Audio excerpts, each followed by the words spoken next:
नमस्कार, मैं हूं सुरेश चौहान की और चलते चलते में आपका स्वागत है। आज हम चलते चलते में पहली बार हिंदुस्तान के किसी राज्य के गवर्नर के साथ है। हमारे साथ है महान साहित्यिक 50 पुस्तकें जिनकी विभिन्न विधाओं में प्रकाशित हो चुकी है, मृदुला सिन्हा जी। आपका स्वागत है चलते चलते। नमस्कार।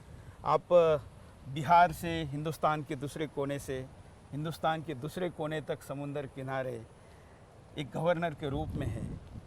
राष्ट्रवादी विचारक है, चिंतक है। आपका परिचय साहित्यिक से लेकर तमाम प्रकारों में दिया जाता है। इस हिंदुस्तान के विविधता को बिहार से लेकर गोवा तक कैसी देखती है आप?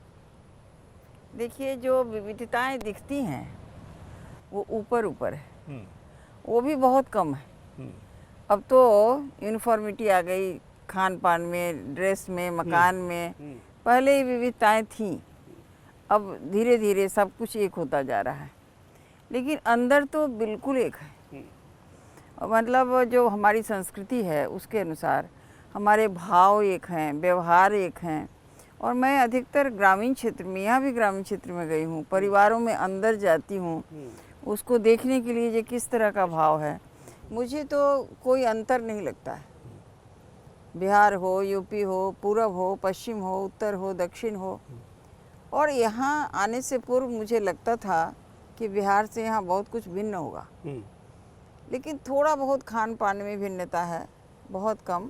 नारियल जहाँ होता है वहाँ नारियल का उपयोग होता है, बाकी खान पान में भी बहुत विविधता नहीं है। और भाव और व्यवहार में, पारिवारिक व्यवहार, सामाजिक व्यवहार वही है, संवेदनाएं वही हैं। इसलिए बाहर से जो दिखता हो, बिहार में नारियल के पेड़ की जगह पर तार के पेड़ दिखते हैं, खजूर के पेड़ दिखते हैं। और बिहार में गंगा जैसी नदी है तो बागमती जैसी, लखनदेई जैसी नदियां हैं। यहाँ भी नदियाँ बहुत हैं, छोटे से राज्य में मांडवी और जुआरी तो बड़ी नदियाँ हैं। नदियाँ मैंने छोटी छोटी भी नदियाँ यहाँ देखी, लेकिन अरब सागर फैला है। लेकिन मनुष्य जीवन में, परिवार जीवन में बहुत कम अंतर है।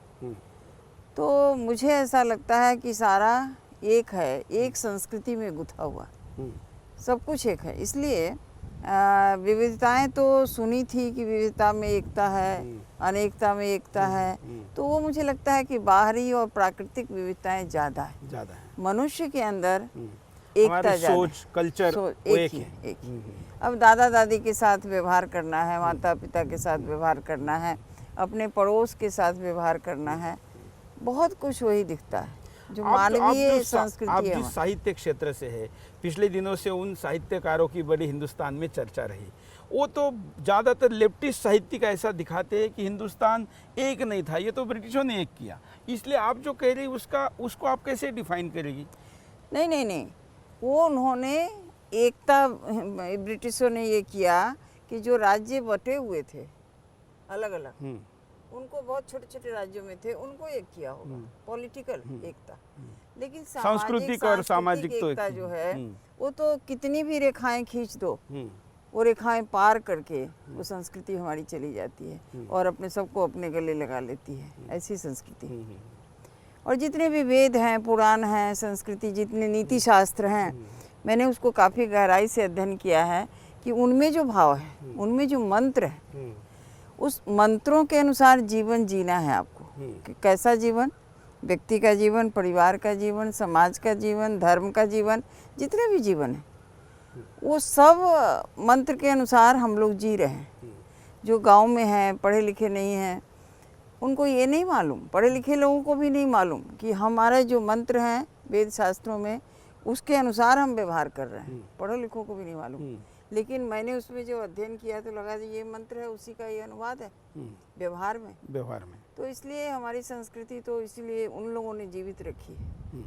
इस पर आघात करने का, प्रहार करने का बहुत कोशिश हुई, लेकिन चूंकि लोगों ने अपने जो मूल मंत्र है जीवन जीने का, और वो जीवन जो है वो मानवीय संस्कृति है।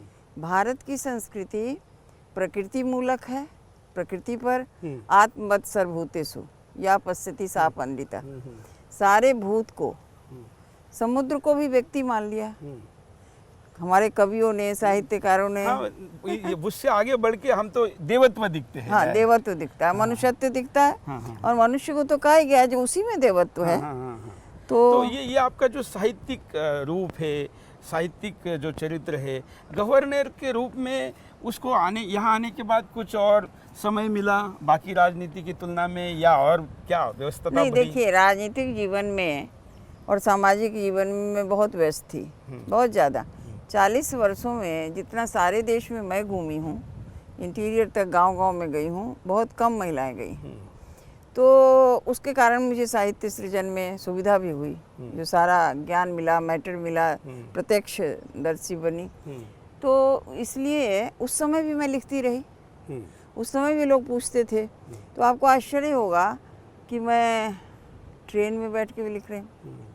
एक बार 2 article at a time first class AC में मैंने बैठ के लिखा था। फर्स्ट क्लास जो राजधानी का एसी, वो हिलता नहीं है ज़्यादा। तो लिखने में से मैंने कहा अच्छा, यहाँ तो मैं लिख सकती हूँ 2 आर्टिकल। तो यहाँ समुद्र किनारे बैठ के लिखने का मौका हाँ, मिलता है। तो मेरा जो ये है, जहाँ मेरा घर है, रेजिडेंस है, वो समुद्र किनारे है बिल्कुल पीछे। हाँ, हाँ, हाँ, हाँ। तो समुद्र तो है ही, उसकी आवाज़ देख नहीं रहे, उसकी आवाज़ भी सुनती हूँ। मुझे तो लगता है कि वो मुझे ही पुकार रहा है। हाँ, बिल्कुल, क्योंकि आप साहित्यिक है। एक और बात इस गोवा के साथ जोड़ के मैं आपको देखता हूँ इतने सालों से, कि आप कॉमन सिविल कोड के लिए बहुत आपने जन जागरण किया, बहुत काम किया, और गोवा का उदाहरण आप देती थी। और आप उसी गवर्नर, उसी राज्य की गवर्नर बनी है जहाँ कॉमन सिविल कोड है। ये क्या है और ये हिंदुस्तान में कैसे हो सकता है? मैं बता रही, जब मैं यहाँ आई, मैंने ओथ लिया, शपथ ग्रहण किया, तो पत्रकारों ने मुझसे पूछा कि आप एक बड़े राजधानी से, आप दिल्ली से यहाँ आई हैं, तो यहाँ पहला काम क्या होगा, या आप किस बात में आपकी रुचि होगी? तो मैंने पहले ही कहा कि 20-25 वर्षों से देश भर में और विदेशों में भी कि गोवा एक राज्य है जहाँ कॉमन सिविल कोड लागू है, और उसके कारण समाज में बहुत एकता है। तो मैंने कहा कि ये मैं सबसे पहले ये अध्ययन करूंगी यहाँ कि कॉमन सिविल कोड लागू होने के कारण समाज में किस तरह की एकता है जो दूसरी जगह नहीं है, एक करूंगी। और ये मैंने किया और मुझे बहुत प्रसन्नता हुई, खुशी हुई। कॉमन सिविल कोड क्या है? तो कॉमन सिविल कोड में ये है कि बहुत सारे जो हमारे कानून हैं, व्यक्तिगत कानून हैं, उनको अलग अलग धर्म के अनुसार अलग अलग कुछ धाराएं हैं। इसमें क्या है कि महिलाओं में एकता नहीं हो पाती है कानूनी ढंग से, खास करके मुस्लिम भगिनियों के। हाँ, बहुत मुस्लिम, हिंदू, इनका सबका एक नहीं हो पाते। तो इसको हमारे इसमें भी है, संविधान में भी इसको माना हुआ है, डायरेक्टिव प्रिंसिपल्स में इसको माना हुआ है। बाद में पॉलिटिकली जो भी हुआ, इसको नहीं लागू किया गया। नहीं तो बहुत ही अच्छी बात है, क्योंकि मैंने इसको लिखा भी है, बार बार मैं कहती हूँ कि भारतीय महिला कौन है, आप डिफाइन करिए। कानून की दृष्टि में आप डिफाइन नहीं कर सकते, क्योंकि सबके अलग अलग अधिकार हैं। वो तलाक उसको कह देगा तो वो हो गया। भारतीय महिलाओं को तलाक वहाँ भी है, हिंदू धर्म में भी है। तो उन तलाक के लिए उनको बहुत जाना पड़ता है, कोर्ट जाना पड़ता है, बड़ी फॉर्मेलिटी है। उसी तरह इनका कृष्ण लोगों का थोड़ा बहुत भिन्न है। तो एक भारतीय महिला का स्वरूप बने, कानूनी अधिकार उसके एक हों, इसके लिए हम लोग बहुत दिन से प्रयास करते रहे। और पॉलिटिकल पार्टीज़ के मैनिफेस्टो में भी मैंने डलवाया इसको। लो, हमारे जो बड़े नेता हैं, खास के वकील अरुण जेटली, तो उनको मैं कहती रही। एक बार मैंने अरुण जेटली नहीं बना दिया, 4 क्वेश्चनायर बनाया, और उस 4 क्वेश्चनायर के माध्यम से 8-10 राज्यों को चुना और 2000 मुस्लिम महिलाओं से बातचीत की। ऐसे क्वेश्चन थे जिसमें उन लोगों ने ऐसे आंसर दिए कि वो नहीं चाहती, बल्कि अब तो कोर्ट में भी गई है। कोर्ट में गई। और अभी एक ऑनलाइन कैंपेन चला है जिसमें 5 लाख महिलाओं ने ऑलरेडी ऑनलाइन उस पिटीशन पे साइन की है, और जो मैनुअल साइन की उसकी आंकड़ा तो 50 लाख के ऊपर जा रहा है। ऐसा है कि कोई पेड़ लगाने में बीजारोपण किया 25 साल पहले हमने। तो इसलिए ये फॉर्मूला हिंदुस्तान को कैसे दिया जा सकता है? तो दिया जा सकता है। एज ए गवर्नर आप हिंदुस्तान को पूरे कैसे बताएं? नहीं, हिंदुस्तान में लोगों से बात होती है जितने, लेकिन ये तो पॉलिटिकल विल पे निर्भर करता है ना, उसको लागू करने का। इसमें निश्चित है कि यहाँ पर जो हार्मनी है, जो जीवन में एकता है, अब आपको आश्चर्य होगा कि मैं जब जाती हूँ मंदिर तो हमारे साथ हमारे जो क्रिश्चियन एडीसी हैं वो भी जाते हैं, वो भी टीका लगवाते हैं, वो भी माला पहनते हैं। हमने यहाँ के जो डिप्टी मुख्यमंत्री हैं, उप मुख्यमंत्री, उनको भी देखा। ये सब में बहुत फॉर्मेलिटी नहीं है, अंतर नहीं है, और दूसरा बहुत ज़्यादा विरोध भी नहीं, कटुता नहीं है। कटुता नहीं। अब जैसे ये गणेश की पूजा होती है, तो गणेश की पूजा में मैं देखती हूँ जो उप मुख्यमंत्री पूरा खड़ा रहता है वहाँ, बल्कि क्रिश्चियन लोग भी 10 दिन ज़्यादा करते हैं गणपति में। तो ये सारी चीज़ें होनी चाहिए। तो ये हिंदुस्तान को जो लोग विरोध करते हैं केवल राजनीतिक लाभ के लिए, कॉमन सिविल कोड को, उनको गोवा देखना चाहिए, ऐसा आपका कहना है? हाँ, गोवा को समझना चाहिए। देखने से तो वो हाँ, वो तो समुद्र देख गोवा के चले देखने का तो मतलब लोग दूसरा निकालते, समझना चाहिए। गोवा को समझना चाहिए। और उसके लिए जैसे मैंने पिछली बार, इस बार भी हम कर रहे हैं, ईद मिलन किया। मेरे आने से पहले ईद मिलन नहीं हुआ। आप समझ नहीं सकते हैं कि जो मुस्लिम भाई बंधु आए, बहनें आई, वो कितनी खुश थी, उनके चेहरे का भाव, फोटोग्राफ आप देखिए तो, कि उनको लगा कि मुझे जो मैं हूँ, मैं हिंदू हूँ और गवर्नर हूँ, लेकिन पहली बार मैंने उनको बुलाया। यहाँ सिख हैं, उनके ईसाई तो बहुत बड़ी संख्या में है, लेकिन मैं गुरुद्वारा भी गई, वहाँ भी गई। तो इस तरह से मेरे जाने से एक प्रभाव पड़ता है। और दूसरी बात है कि स्वयं उनके व्यवहार में ऐसा है। ये खुशी की बात है। छोटा राज्य है, लेकिन सांस्कृतिक दृष्टि से बहुत, बाकी दृष्टि से भी महत्वपूर्ण हाँ, है। बहुत। अब ऐसे में गवर्नर के तौर पर बहुत बार तो हिंदुस्तान में ये भी चर्चा होती है कि गवर्नर पद चाहिए भी कि नहीं चाहिए, क्योंकि लोग जानते ही नहीं कि इस पद का क्या महत्ता है, क्या रोल है, क्या काम है, क्या भूमिका है। मुझे लगता, मैं भी खुद नहीं जानता इतना जितना, क्योंकि गवर्नर बस तब चर्चा में आते हैं जब किसी राज्य को डिसमिस करना हो, कहीं पर शपथ दिलानी हो। तो क्या क्या रोल है? आप क्या कह रही हैं? मुझे ऐसा लगता है कि संविधान वेत्ताओं ने इतनी समझ सोच के द्वारा अपना संविधान बनाया। संविधान के अनुकूल राष्ट्रपति हैं, राष्ट्रपति का एक चेंज चल रहा है, उनके द्वारा नामित हम लोग हैं। तो इसमें राज्यपाल का होना मैं बहुत उपयुक्त समझती हूँ। क्यों? जो चीफ मिनिस्टर है, जो सरकार है, वो कई बार उसको अपनी जनता का, अपने वोट की भी लालच होता है जो डिसीजन लेने में, बहुत सारे। लेकिन मुझे ऐसा लगता है कि जब राज्यपाल है, इन सब से भिन्न है, हाँ, किसी पॉलिटिकल पार्टी का वो नहीं है, और दूसरे राज्य से भी होता है, दूसरे राज्य से आए, तो वहाँ पे ये देखना कि उसमें संविधान के अनुकूल कौन सी बात है, संविधान को सम्मानित करते हुए कौन सा एक्शन होना चाहिए, क्या लेना चाहिए, और जनता के हित भी, दोनों को मिला करके देखना राज्यपाल का काम। और किसी भी दल की सरकार है, उस एक सरकार के पक्ष में वो दल के है, किसी दल का है, इसलिए नहीं जाना, लेकिन उसका जो निश्चित है, जो उसे काम कर रहा है, वो कितना संविधान के अनुकूल है, ये देखना, उसका अध्ययन करना। फिर भी मेन काम क्या है? मतलब हम टॉप 10 कामों की अगर बात करें तो गवर्नर क्या करता है? देखिए, गवर्नर का काम तो संवैधानिक है। जो हमारे, मैं यूनिवर्सिटी की और सभी जितने गवर्नर हैं वो विश्वविद्यालय में चांसलर हैं, और विश्वविद्यालय के माध्यम से सारा एजुकेशन का देखना, उनके नियम कानून क्या बन रहे हैं उसको परखना, और कोई कहीं पर जाति तो नहीं हो रही है वो सारा देखना, यूनिवर्सिटी एरिया में जो कुछ हो रहा है, और उसमें जीवन मूल्य की शिक्षा कैसे दी जा सकती है उसको धीरे धीरे उसमें इंट्रोड्यूस कराना, ये सारी चीज़ें देखना है। लेकिन और संवैधानिक, ये तो आप साहित्य के, इसलिए आप जीवन मूल्य वगैरह वगैरह है तो आपका वर्जन हुआ। नहीं, बाकी तो राजनीतिक मूल्य जिनका खत्म होता है उनको गवर्नर बनाते हैं। ऐसा नहीं होता है। ऐसा है कि मैं साहित्यिक हूँ इसलिए नहीं, एक चांसलर का, एक राज्यपाल को तो होना चाहिए, ये देखना, आपने बताई नहीं, ये देखना कि आपके विद्यालय, विश्वविद्यालय में किन चीज़ों को कोर्स में क्या डाला जा रहा है, व्यवस्थाएं कैसी हो रही हैं, ये देखना। और कहीं पे वाइस चांसलर या वहाँ के लोगों से गलती हो रही है तो उसको अविलंब रोकना, और ये मैं काम करती रही हूँ, ये मैं काम करती हूँ।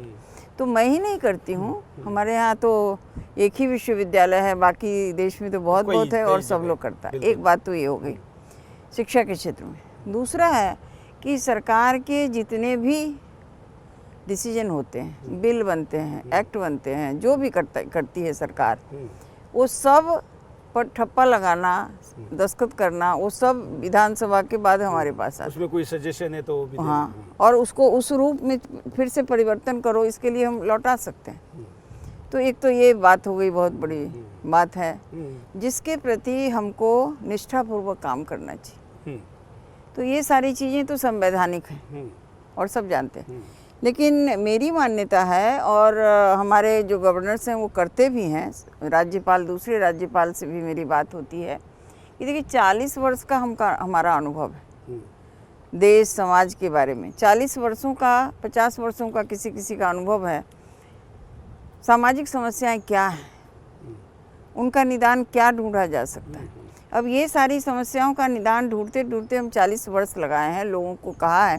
लेकिन अब हम जिस पोजीशन पे हैं, जिस पद पे हैं, अभी यदि हम कहते हैं महिलाओं के ऊपर जो अत्याचार है उसको रोकने के लिए ऐसा किया जा सकता है, तो लोग सुनते हैं कि नहीं, राज्यपाल है। तो ये पद की गरिमा के उसको और कैसे अनुकूल उपयोग में हमको ज़्यादा से ज़्यादा अपने अनुभव का को बांटना चाहिए। और उस बांटने में ही मैं बहुत परेशान भी रहती हूँ, अच्छा भी लगता है। यहाँ गोवा में भी बहुत सारे कार्यक्रम होते हैं, गोवा के बाहर भी अभी भी मेरा प्रयास जारी है। मुझे लगता है आउट ऑफ गोवा भी, मतलब आउट ऑफ स्टेट कोई गवर्नर सबसे ज़्यादा कार्यक्रमों में बुलाया जाता होगा तो आप होगी।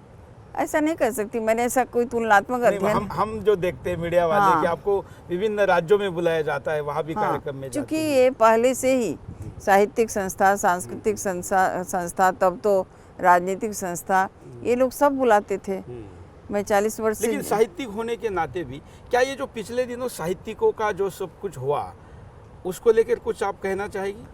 कुछ नहीं, उस समय भी कुछ नहीं कहा, आज भी नहीं कहेंगे, क्योंकि वो सारा पॉलिटिकल होता है, साहित्य से जुड़ा वो नहीं। बस साहित्य है सारा। हाँ, तो साहित्य से जुड़ा है, उसमें क्या रिएक्शन करना। और वो पानी के बुलबुले के समान है वो भाव, पानी के बुलबुले के समान है वो एक्शन, सब खत्म हो गए। अब कहीं एक छोटा सा बुलबुला नहीं दिखता है, क्यों? नहीं, दोबारा कोई इलेक्शन आएगा तो आएगा। वो तो देखा जाएगा। क्या एक साहित्यिक के नाते आपको, और खास करके महिला भी आपका बड़ा रुचि का विषय रहा है, उसको कैसे एक गवर्नर के रूप में, एक इस पद तक पहुंचे हुए राजनीतिक व्यक्ति के रूप में आप उसको कैसे बढ़ा रही है, कैसे बढ़ाया जा सकता है? नहीं, वो तो मैं लिख रही हूँ। हाँ। उस पर जैसे अभी प्राइम मिनिस्टर ने स्वच्छता अभियान की जब घोषणा की, हाँ, तो पहला नाम मेरा लिया। हाँ, मैं फर्स्ट एम्बेसडर हूँ उनकी। तो जैसे ही उन्होंने नाम लिया मेरे दिमाग में, मैंने सोचा कि मेरा नाम क्यों लिया। तो फिर मुझे लगा कि हम उनके साथ बैठ के बहुत डिस्कस किया करते थे, पहले योजनाएं बनाया करते थे, सोचते थे, हो सकता है इस कारण दिया हो। तो सबसे पहले कुछ नारे हों जागरूकता के लिए, लोगों में जागरूकता आए, तो बहुत सारे नारे लिखे, उन नारों को सब जगह दिया। उसके बाद फिर मैंने एक गीत लिखा, और जानबूझ के नहीं लिखा, वो लिख गया, मन में आया, और इस तरह से बहुत कुछ किया। फिर हमने किया कि देखो, गोवा में ही अलग अलग ग्रुप को बुलाएं, होटलियर्स को बुलाएं, बिल्डर्स को बुलाएं, सरपंचों को बुलाया, प्रधानाध्यापकों को बुलाया, ऐसे करीब 20 ग्रुप्स को बुलाया। थोड़ा थोड़ा काम दिया, माइंस में जो लगे हुए हैं उनको दिया। बहुत बड़ा काम नहीं, इतना बड़ा लक्ष्य नहीं रखिए, इतना बड़ा आदर्श नहीं, पूरा ही नहीं। तो उनको केवल एक काम दिया कि आप अपने जितने कर्मचारी हैं उनके शौचालय की, पानी की, उनके क्वार्टर्स में व्यवस्था अच्छी हो, ये देखो, उनके चारों ओर सफाई हो, उनको सफाई का अभ्यास डलवाओ, और जहाँ जहाँ माइंस निकालते हैं वो गड्ढों को भरवाओ, भरवाने के बाद उसमें पेड़ लगाओ। बहुत सहज है उनके लिए, यही काम दिया। बिल्डर्स को इसी तरह सब लोगों को दिया। अच्छा रिजल्ट आया। अच्छा रिजल्ट आ रहा है। वैसे गोवा सफाई भी बड़ी अच्छी दिखती है ओवरऑल। हाँ हाँ। और महिलाओं के विषय में हम बात कर रहे थे कि महिलाओं के विषय में अब जैसे मोदी जैसे एक अच्छे प्रधानमंत्री है जो नारी का बड़ा सम्मान करते हैं, या उनके पास विजन भी है, तो क्या इस विषय को और पुश नहीं करना चाहिए सारे क्षेत्रों ने? बिल्कुल हो रहा है। अब कल ही आपने देखा 3 महिलाएं हमारी वहाँ पहुँच गई हैं, तो चारों ओर से उसको आशीर्वाद और बधाई दी जा रही है।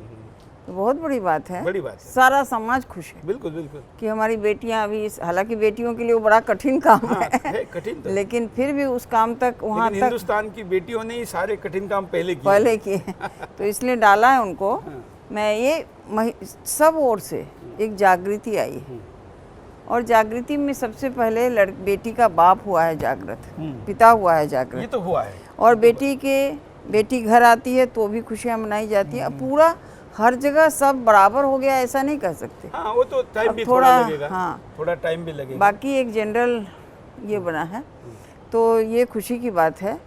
और उसके साथ साथ उनको पढ़ाना लिखाना, सरकार भी ये हो गई है कि नहीं उनको पढ़ाना बहुत ज़रूरी है, कितनी सुविधाएं दी जाएं, इस सब तरह से। वो मैंने एक स्लोगन दिया था बहुत पहले, 20 साल पहले, बेटी का सम्मान करें हम, जन्मे तो अभिमान करें।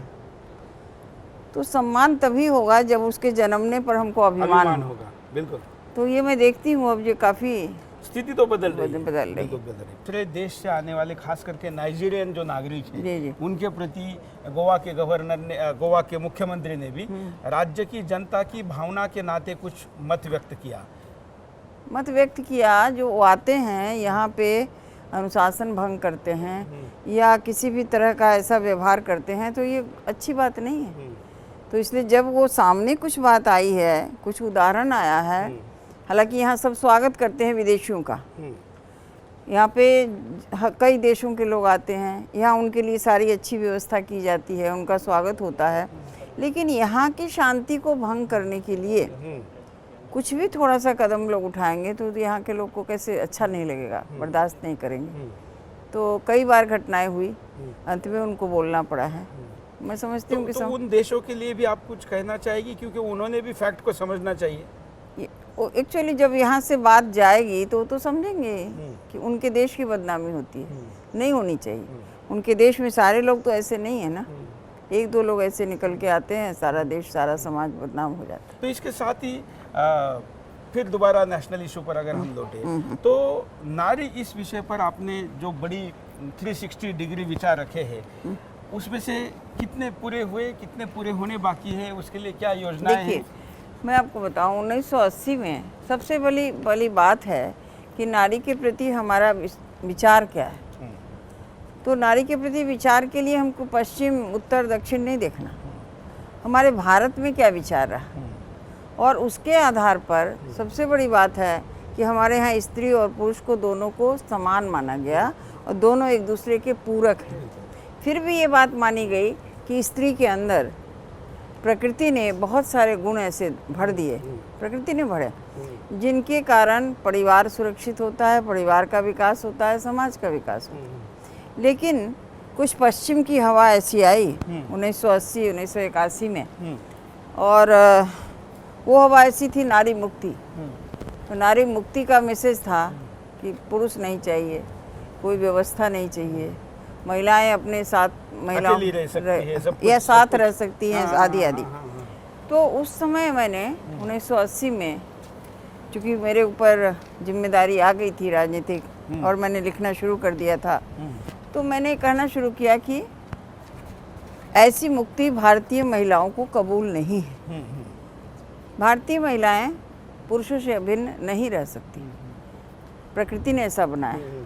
भारतीय महिलाएं जो जिम्मेदारी उनको दी गई है घर संभालने की, बच्चा के, उसको उस जिम्मेदारी से मुक्त नहीं होना चाहिए। उनको उसी में आनंद आता है, ममत्व है उसमें, ममत्व है, वात्सल्य है। तो ये कहा, अब धीरे धीरे कुछ लोग जो अति कर रहे थे, नारी मुक्ति की तरफ जा रहे थे भी, थोड़ा सा धीरे से, मुट्ठी भर लोग, ज़्यादा नहीं, वो सब लौट आए। दूसरा मैंने कहा था उसी समय कि हर घर को अखाड़ा मत बनाओ। घर जो है वो पवित्र स्थान है, वो पति पत्नी के लड़ने का स्थान नहीं। तो इसके लिए उनको ऐसी शिक्षा देना, वैसा संस्कार देना, दोनों मिलकर कैसे चलें, साहित्य के माध्यम से, प्रवचन के माध्यम से, कानून के माध्यम से, ये सब करवाया। अब ये चीज़ें जो लोग विरोध करते थे वो भी उधर आ गए। फिर मैंने कहा जो लोग नहीं मानने को तैयार थे, नारीवादी लोग, कि महिलाओं के विकास को पुरुषों ने रोका है। दूसरा कहना शुरू किए कि महिलाओं पर पुरुषों ने अत्याचार किया है। उसको भी हटाने की मैंने कोशिश की। मैंने विचार दिया कि महिलाओं के विकास में पुरुष सहायक रहा है, एक। दूसरा मैंने कहा कि यदि, एक तो मैं नहीं मानती कि अंधकार युग में कोई अत्याचार पुरुषों ने किया, पुरुषों ने भी किया तो अज्ञानता बस किया, मान लो किया, तो इसका मतलब ये नहीं, उसके उस पहलू को ज़्यादा दिखाया गया। हाँ, या मान लीजिए यदि किया भी तो अब स्त्रियां पुरुषों पर अत्याचार करें तो बात तो नहीं बनती है। लेकिन अब ये सारी बातें भी बदल रही हैं और दूसरे लोग भी ये मानना शुरू किए हैं कि महिला के विकास में पुरुषों का स्थान, एक बात। दूसरी बात, जो हमने समाज को दिया है विचार, तो लोग बहुत उसको पसंद कर रहे हैं कि आप स्त्री विमर्श के नाम पर स्त्री को घर से बाहर निकालकर चौराहे पर खड़ा करके या कहीं भी स्टेज पर, और आप चाहेंगे कि उसको हम सशक्त करेंगे, सशक्त नहीं होगी, उसको परिवार में खड़ा रहने दो। इसलिए वो 3 पीढ़ियों को खड़ा करेंगे। हाँ, संग चले जब 3 पीढ़ियाँ, चढ़े विकास की सभी सीढ़ियाँ, मेरा स्लोगन। और एक बात और कि परिवार का विकास करना है तो उसमें पुरुष का विकास, स्त्री का विकास, बच्चों का विकास, वृद्धों का विकास। वृद्धाश्रम की जरूरत नहीं है, वो एक ही परिवार के अंदर है। बिल्कुल। तो बल्कि ये कमजोर हुआ इसलिए वो अव्यवस्था बढ़ जाएगी। तो ये सारी बातों का पिछले 30 वर्षों से प्रचार करते करते अब मैं देखती हूँ कि लोग अब इस भाषा को बोलने लगे, तो मुझे बड़ी प्रसन्नता होती है। तो मैं बोली ऐसा मैं नहीं कहती, ये हम जिस इससे आते हैं विचारधारा से, और जो भारतीय विचारधारा रही है परिवार के बारे में, व्यक्ति के बारे में, महिला के बारे में, उसी को पुरानी नींव नया निर्माण, अभी नया निर्माण होगा। मेरी सास जो थी मैं नहीं हूँ, मैं जो हूँ मेरी बहू नहीं है, बहुत अंतर है। वो तो बदलाव रहेगा, लेकिन अंदर एक ही है, वो ही गंगा, एक ही गंगा से वात्सल्य, वही भाव जिसके आधार पर, हालांकि उसको बचाए रखना बड़ा मुश्किल है। पूरा जो सांस्कृतिक आक्रमण हो रहा है, जो भी चीज़ें हिंदुस्तान में जिस तरीके से आ रही है, उसको बचाना मुश्किल है, लेकिन फिर भी बहुत नहीं मुश्किल है। आप देखिएगा, जैसे हमारी बेटियां जो अमेरिका इंग्लैंड गई हैं, मुझे इतनी खुशी होती है, मेरी स्वयं की बेटी है, वो मुझे ऐसा लगता है कि मैं जिस तरह से तत्परता से अपने बच्चे का पालन करती थी वो दुगने तरह कर रही, और घर का भी देख रेख वो मेरे से ज़्यादा अच्छा कर रही है। अपना जॉब छोड़ दिया है, अभी बोली फिर कर लेंगे। बल्कि जो बाहर गए ना उनमें इसके प्रति जागरूकता ज़्यादा है। थोड़ा यहाँ गड़बड़ हो रहा है, उसका दूसरा पहलू वो जानते हैं। इसलिए वेस्टर्नाइजेशन को आंख बंद करके नहीं स्वीकार करते। बिल्कुल। परिवार, संयुक्त परिवार, ये भी आपका बड़ा रुचि का और फोकस विषय रहा है। ये जो आजकल थोड़ा डगमगा रहा है ऐसा लग रहा है। अब परिस्थितियाँ थोड़ी बदली हैं, और बदली इसलिए है कि एग्रीकल्चर परिवार में संयुक्त परिवार होता था, सबकी अपनी अपनी भूमिका होती थी, सकारात्मक भूमिका होती थी। अब जो है वो सब कोई नौकरी के लिए कहीं गया कहीं गया। लेकिन आप देखिए जो मन का भाव है एक रहने का, फेसबुक को जरा देखिए, इजाद कर लिया ना, उसके बिना, एकत्व के बिना हम नहीं रह सकते। व्हाट्सएप के ग्रुप होंगे, रोज सब, ये बहुत अच्छी बात हो गई। कोई ना कोई उपाय होनी चाहिए था कि एक दूसरे के बारे में जाने, एक दूसरे की समस्या को, तो ये इजाद कर लेता है लोग, और बाहर जाके भी यहाँ की चिंता करते हैं लोग, बहुत बड़ी बात है। बिल्कुल। अब कार्यक्रम के आखिर में वैसे तो सारे राज्यपालों को ये मौका होता है कि उपराष्ट्रपति, राष्ट्रपति वगैरह बनने का, उस दिशा में हम आपको शुभकामना देना चाहे तो आपकी क्या प्रतिक्रिया रहेगी? आपकी शुभकामना फलित हो, इसमें मेरा कोई रोल नहीं। उसका रोल रहेगा तो नहीं, वो रहेगा तो रहेगा। अभी मुझे क्या मालूम था कि मुझे एक साधारण महिला को राज्यपाल बना दिया जाएगा, लेकिन जब बना दिया गया तो ईमानदार नहीं है, असाधारण है। नहीं, ईमानदारी से जो पद दिया गया, उस पद को, आपको एक बात बताना चाहूँ, मैं अध्यक्ष थी और जयवंती बहन मेहता हमारी बाद में अध्यक्ष हो गई, तो मुझे मुरली मनोहर जोशी ने कहा कि आप महामंत्री हो जाओ। रिकॉर्ड है, अटल जी, ठाकरे, हमारे जो नेता लोग थे, सब जगह में उदाहरण देते थे। तो 10 वर्ष अध्यक्ष रहने के बाद मैं फिर महामंत्री हो गई, ऐसे कहीं नहीं, केवल इसलिए कि उन्होंने कहा मुझे अच्छा लगेगा, महिला मोर्चा का काम बढ़ेगा, दायित्व तो मैं रह गई। तो इसलिए आपकी शुभकामना फलित हो, ये मैं आपको आशीर्वाद दे सकती हूँ। हाँ। लेकिन मैं उसमें कुछ नहीं प्रयास नहीं कर मैं- सकते। चलिए वो नियति प्रयास करे आपके जैसे हाँ। अनुभवी लोग, और खास करके देखिए हमारे यहाँ एक से एक गवर्नर हैं, इतने अनुभवी हैं, मेरे से ज़्यादा अनुभवी हैं सब, इसलिए चलिए आपने समय निकाला और हमारे साथ चलते चलते में रहे। हम इस तिरंगे के साथ ही आज के कार्यक्रम को खत्म करते हैं। हम देखिए आपके अरब आभारी- सागर बस रहा हाँ, हुआ। हाँ, बिल्कुल बिल्कुल हम आपके आभारी हैं, आपने समय निकाला।